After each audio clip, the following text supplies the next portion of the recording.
Kalau persoalan ideologi tadi memang hanya tetesan-tetesannya hanya soal khilafah, soal PKI, soal Pancasila saja, atau ada hal yang lebih menarik yang Anda lihat dari Karena itu yang digoreng-goreng dalam Pilpres kali ini. iya kan itu isu konyol itu, dan itu juga awalnya adalah klaim bahwa hanya mereka yang berada di sekitar Pak Jokowi yang Pancasilais. Jadi itu adalah counter claim sebetulnya tuh, sehingga orang merasa kalau kami dituduh fundamentalis, itu artinya kami diusir dari percakapan politik formal. Nah, karena kebetulan 212 itu berpihak secara ide pada Prabowo, lalu dikontraskan itu habis-habisan. Soal itu urusan ideologi yang final. Padahal itu bukan urusan ideologi, itu cuma soal aspek keadilan di dalam merawat kewarganegaraan yang tidak bisa dipelihara oleh negara. Jadi negara yang gagal merawat keakraban kewarganegaraan menghasilkan isu politik jadi seolah-olah ideologis. Padahal dari awal itu tidak ideologis. Tapi itu permasalahan ideologi yang perlu dan patut di-highlight? Ada atau? permasalahan ideologi, basisnya ada jauh dalam sejarah kita dari zaman Piagam Jakarta. Tapi dia jadi runcing justru sekarang karena klaim klaim ideologis bahwa kami Pancasila. Siapa yang mengklaim itu, Bu Rocky? Ya istana yang mengklaim Pancasila kan. Justru pemicu pertarungan ideologi atau permasalahan ideologi itu dari situ? Iya. Mas Rusron? Ya enggak lah. Wong isu fitnah tahun 2014 tentang Pak Jokowi anaknya PKI udah ada kok. Iya. Waktu Pilpres tahun 2014. Kalau kemudian dianggap sebagai pemicu klaim Pancasila itu muncul kapan? Ya. 2014 nggak ada klaim-klaim seperti itu. Ya justru di situ dipersoalkan kenapa ada klaim kami Pancasila itu kan kalau kemudian itu dianggap sebagai pemicu atas munculnya klaim itu, munculnya ini nggak pas menurut saya. Saudara Rocky berarti dalam hal ini kurang teliti. Justru saya mau terangkan, kalau nggak ada unsur dari luar, kenapa ada klaim kami Pancasilais yang kalian bukan? Itu soalnya kan. Karena orang bertanya dari mana tiba-tiba ide itu bahwa kami Pancasilais. Kan itu reaksi untuk bela diri atau reaksi untuk mengumpankan masalah baru. Itu. Karena orang mesti periksa pada akhirnya. Gini. Ini harus diakui bahwa pada pertengahan pemerintahan ini itu ada proses populisme Islam dan populisme syariat itu makin hari makin menguat. Dan itu terlihat di dalam survei-survei. Baik di survei di kalangan PNS, survei di kalangan pegawai BUMN, survei di kalangan mahasiswa. Artinya negara gagal mengakrabkan kehidupan bukan masalah mengakrabkan. Ya, kenapa dia timbul itu? Jadi ini akibat akumulasi masalah panjang yang belum pernah dituntaskan. Yang pada masa kemudian meledak. Dan itu sebagai puncaknya adalah pasca dibubarkannya HTI lewat Perpu itu. Nah ini akar persoalan pertama muncul dari level itu. Nah menurut saya justru yang disampaikan Pak Jokowi akibat membuat Perpu itu adalah terobosan, keberanian. Karena kalau menunggu undang-undang yang itu lama. Jadi ini tinggal masalah teknikal kemudian diatur, tapi secara konten dan substansi sudah benar menurut saya.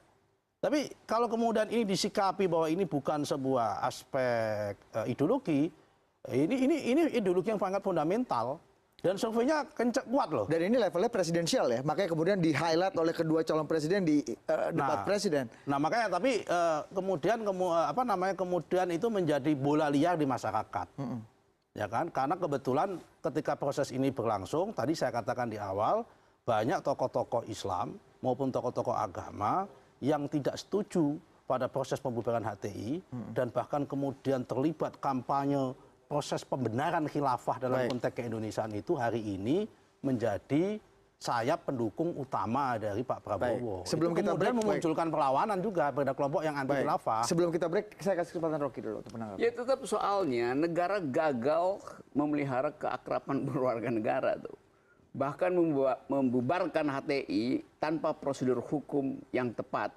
Jadi itu menimbulkan pertanyaan, kenapa setelah dibubarkan bahkan negara masih memerlukan diktum yang sangat arogan, yaitu kami Pancasila. Itu yang saya tanya dari awal dan nggak ada yang mau jawab. Siapapun nggak mau jawab itu. Jadi kita mau uji apakah soal-soal yang kemudian jadi rentetan tadi disebut Ya, oleh oke. Nanti akan saya jawab. tetesan, iya udah nggak usah dijawab, saya udah tahu tadi you akan putar-putar aja tuh bahwa itu akibat dari ada proses, ada indikasi segala macam. Iya, tetapi seluruh indikasi itu menerangkan negara gagal mengaktifkan citizenship. Itu soalnya. Dan ukurannya jelas, internasional kasih kita rating buruk setelah Perpu itu keluar. Jadi dunia internasional menganggap Indonesia itu menjebakkan diri ulang ke dalam proto atau pra neo-totalitarianisme itu. Dan itu kan skor internasional membuat indeks demokrasi kita buruk. Oke, sampai sejauh itu Rocky ya dampak apa namanya Iya, akumulasi itu. masalah yang tadi Jadi Anda katakan. kita udah capek-capek supaya indeks demokrasi ini naik dari 98, Pak Jokowi turunkan lagi itu dengan kekonyolan Perpu HTI itu soal. Oke. Justru yang memicu konflik ideologi ini kekuasaan menurut Anda tadi, Bung Rocky, atau Iya, seperti apa? kalau kita periksa asal usulnya begitu. Ya kan nggak ada pikiran strategis, kan mesti dihitung. Ini efektif nggak pembubaran HTI misalnya tuh? Itu berlawanan nggak dengan prinsip internasional hak asasi manusia tuh? Dia kalau langsung ini gerakan berbahaya, iya, itu rumusan pemerintah. Tapi secara sosiologis rumusan itu akan dievaluasi oleh dunia internasional sebagai pelanggaran hak asasi demokrasi itu, sehingga rating kita turun karena itu. Jadi kampanye buruk terhadap hak asasi manusia. Bukan karena ada persoalan ideologis kemudian diobati dengan Perpu itu. Bukan. Ada penyakit, obatnya Perpu. Dari awal persoalan ideologis kita berbasis pada konstitusi yang saya sebut tadi, Piagam Jakarta, konflik horizontal segala macam, isu agama. Iya, tapi itu bisa dirawat toh. Selama soal HTI itu ada sejak zaman SBY, udah ada tuh. Tapi SBY biasa-biasa aja nangani itu, tidak menimbulkan gejolak. Baik, Mas Nusron. Itulah bedanya Jokowi sama SBY. Dan Menimbulkan gejolak itu. Dan bedanya negara yang memahami bahwa dalam rangka menyelamatkan masa depan negara dibandingkan dengan Rocky Gerung yang hanya dia dari sudut pandang pikiran dia nggak ketemu. Jadi bahaya udah di depan mata. Apa bahayanya? Ya kan, bahwa ini makin hari makin tumbuh subur. Dulunya dikelola, dibiarkan sehingga makin marak di mana-mana, sehingga butuhlah cara. Caranya apa? Caranya ini lewat lompatan legislatif, namanya Perpu, yang kemudian disahkan menjadi undang-undang, yang kemudian disahkan dalam disu di pengadilan, dan nyatanya itu sah dan menang sampai MK di pengadilan. Nah, sekarang persoalannya adalah kemudian kalau dikatakan bahwa ini adalah... Ini saya tanya satu soal. Apa gunanya berhasil di tingkat legislasi hukum positif formal, tapi rating demokrasi kita turun? Apa gunanya kita disebut? Lebih rating demokrasi kita akan turun dalam konteks jangka panjang. Oke. Kalau model-model kayak HTI ini akan dikelola dan tumbuh subur di Indonesia. Karena itu akan mengganggu proses dinamika dalam kita kehidupan berbangsa. Artinya negara ke jangka panjang akan terus mempersekusi mereka yang berbeda. Artinya rating kita makin turun terus dong. Ketika sudah dibubarkan tinggal bagaimana membangun rekonsiliasi. Ya, bagaimana kemudian pembinaan kepada teman-teman itu? Setelah dibubarkan, yang timbul justru perselisihan ideologi yang makin tajam yang tadi diuraikan oleh masing-masing capres. Nah, ini kan masalah waktu kan? Karena itu masalah strategi ya kan, dari masalah awal. Waktu kan dari ini sebetulnya. Kalau soal masalah waktu, ketika kebijakan itu diambil, ada gesekan seperti itu dalam konteks jangka pendek, pasti itu hal yang wajar. Tetapi dalam konteks jangka panjang pasti akan menimbulkan basis kesadaran masyarakat. Oh, ternyata kita sudah mengambil pada jalan yang benar, karena kalau ini tidak diambil akan jadi dalam jangka panjang itu. Kan begitu. Dalam jangka panjang. Iya dong. Dalam jangka panjang fasisme itu dilarang dari tahun 45, sekarang timbul lagi di Eropa itu. Dalam jangka panjang tuh. Itu nggak bisa. Konteksnya nggak di situ. Sama problemnya karena pengelolaan kewarganegaraan, keakraban citizenship tidak diperhatikan oleh negara tuh. Jadi rating negara basis persoalannya tidak di situ. Basis persoalannya adalah masalah kesadaran ideologi yang ini akibat daripada tekanan-tekanan dan keliaran berpikir masyarakat yang perlu didisiplinkan. Jadi soal itu kan bukan soal jangka panjang kan, sebab jangka panjang lebih bermasalah lagi nanti. Ini dalam rangka untuk menata konteks demokratisasi Indonesia jangka panjang juga dalam konteks itu. Karena itu teori jangka panjang dibatalkan oleh fenomena di Eropa itu. kebangkitan ulang ideologi kanan juga terjadi dalam keadaan ekonomi memburuk. Jangan samakan apa yang terjadi di Eropa dengan yang ada di Indonesia. Kenapa? Karena kita justru dalam konteks ini dalam rangka untuk menjaga harmoni, menjaga konteks ideologi negara Pancasila dalam implementasi di masyarakat, maka langkah ini harus diambil terlebih dahulu. Bukan ini konteksnya adalah dalam rangka negara sebagai pemicu atau sebagai perubahan solusi. Anda menyebut negara sebagai pemicu. Kalau saya sebaliknya, negara justru sudah mengambil sebuah keputusan secara tepat dalam rangka mengambil karena itu justru itu mengatasi masalah, bukan memperburuk masalah. Karena kalau ukurannya harmoni, presiden mestinya nggak marah-marah di Jogja. Jadi presiden sendiri merasakan akibat dari kebijakannya, pantul baliknya ke dia. Mantul kata anak muda sekarang. Karena itu dia marah-marah kan. Saya akan lawan, saya akan lawan. Kan itu efeknya kan. Waktu dia ucapin itu, orang ingat lagi apa yang mau dilawan, basisnya apa. Kan soalnya begitu.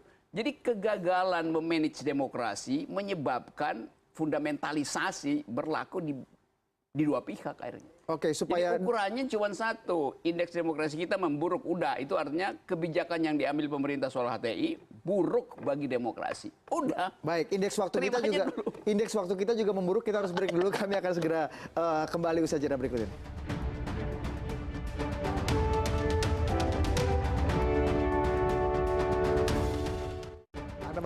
Anda masih bersama kami di layar Pemilu Terpercaya setelah debat keempat ini. Jadi problemnya memang ada ya, Rocky, kalau kita bicara mengenai ideologi ya. Dan itu sudah termanifestasi dari perdebatan tadi. Iya, dan problem itu laten di bangsa ini. Nggak mungkin hilang. Karena ada memori tentang, sebut aja, imajinasi negara Islam. Itu hidup terus di dalam, kita mesti biasain hidup dengan memori itu. Nggak mungkin dihapus. Harus dikelola saja. Harus dikelola aja. Cara Presiden mengatasi ini dengan obat tadi, Perpu jauh obatnya itu salah obat, atau kalau lebih sopan ya obatnya tanggung itu. Dan justru obat itu memicu ulang perdebatan ideologi yang makin parah hari-hari ini. Oke, Mas Nusron, sebelum kita pindah ke topik lain ada tanggapan? Ya, jalan yang diambil oleh pemerintah Pak Jokowi sudah tepat dan on the track. Iyalah pasti. Kenapa? Karena ini adalah terobosan legislatif yang dilakukan. Kapan lagi kita bisa menertibkan ideologi negara ini? Kalau dengan tidak cara-cara seperti ini. Meskipun tadi dampaknya buruk kata Rocky ya. Itu persepsinya Rocky, nggak usah kita jadi sebuah bahan pertimbangan. Negara ini Pak diatur dengan dasar undang-undang. Negara ini jangan diatur dengan dasar menurut Rocky atau menurut orang lain. Ini berdasarkan undang-undang, sepanjang on the track, undang-undang jalan, udah. Ini jadi HTI dan khilafah itu memang harus dibubarkan, tidak dikelola seperti yang dikatakan Rocky tadi. HTI harus dibubarkan karena ide khilafahnya itu adalah sebuah proses pembangkangan terhadap negara. Kalau bicara bangga-membangga harusnya kan tentara nih yang juga. Saya terangin ya. Tadi bagus istilah Nusron. Idenya. Ngapain? Ide itu kok nggak ada materialisasi, nggak ada soal. Itu jadi percakapan biasa aja tuh. Ada yang mau bikin negara ini jadi kesultanan, jadi kerajaan, jadi Islam, jadi Kristen. Iya, itu debat di tingkat ide. Ngapain itu mesti diatur dengan undang-undang? Semengancam itu nggak HTI dan khilafah? Mengancam karena ditutup. Ruang percakapannya ditutup. Sebentar, ini supaya Rocky paham. Proses ancaman itu mulai datang dari mana? Ada 4 tahap. Pertama, membuat namanya fikroh, ataupun pemikiran atau ide. Dari fikroh itu bertindak kepada tindakan, harokah, atau gerakan. Membangun gerakan, dikampanyekan, disebarluaskan. Yang ketiga, kemudian di-actionkan, dimanifestkan. Dalam wujud apa? Kampanye, membuat organisasi, membuat dan sebagainya, mempengaruhi orang dan sebagainya. Itu yang kemudian itu berbahaya. Dari anamnesa pemerintah sekarang sudah sampai tahap mana? Wah, udah tahap sampai ketiga itu. Gini ya, Saudara Nusron ya, itu benar. Jalan pikiran psikologinya begitu. Ide menghasilkan hasutan, menghasilkan proyek, menghasilkan gerakan. Semua itu bisa berhenti kalau kondisi sosialnya tidak memungkinkan ini terjadi. Ide tetap ide, kalau keadilan ada, ide ini nggak akan jadi masalah politik praktis. Jadi persoalannya bukan cuma idean sih, tapi masalah variabel keadilan itu yang membuat. Ya itu. Kalau menurut saya lain. Kalau nggak ada ide yang tumbuh di atas ini salah, Rocky salah. Apa yang salah? Salah, dia nggak ngerti lapangan. Jadi sebetulnya kalau ini masalahnya semata-mata problem keadilan sosial, ya kan, dilakukan semacam itu, justru yang kena semacam ini berdasarkan data survei dan di lapangan, itu banyak-banyak orang yang secara ekonomi lebih mapan daripada kelompok periperi. Jadi ini ada. Jadi nggak ada problem soal ekonomi, soal kesejahteraan. Ini memang masalah orang punya cita-cita yang nggak benar. Ya nggak ada soal. Kenapa cita-cita orang dipersoalkan oleh negara? Negara nggak boleh ngurus cita-cita orang. Karena cita-cita sama dia cita-cita udah membangun gerakan dan gerakannya itu mengganggu ideologi negara, mengganggu masa depan negara. Saya kira itu aja. Gini ya. Semua orang punya cita-cita, dari yang paling imajinasi sampai yang paling konyol tuh. Dan itu bukan urusan negara. Negara hanya bertindak bila ada keadaan darurat yang mengarah pada ketidaktertiban. Dan nggak ada kedaruratan itu. Ada. Apa kedaruratan HTI? Di mana daruratnya? Daruratnya karena membangun kekuatan. Di mana organisasinya jelas? Jelas. Organisasinya. Negara tahu organisasinya? Tahu. Terus? Jelas. Udah membangun kekuatan, membangun pengaruh. Idenya? Ya kan, tidak hanya ide. Membangun gerakan juga.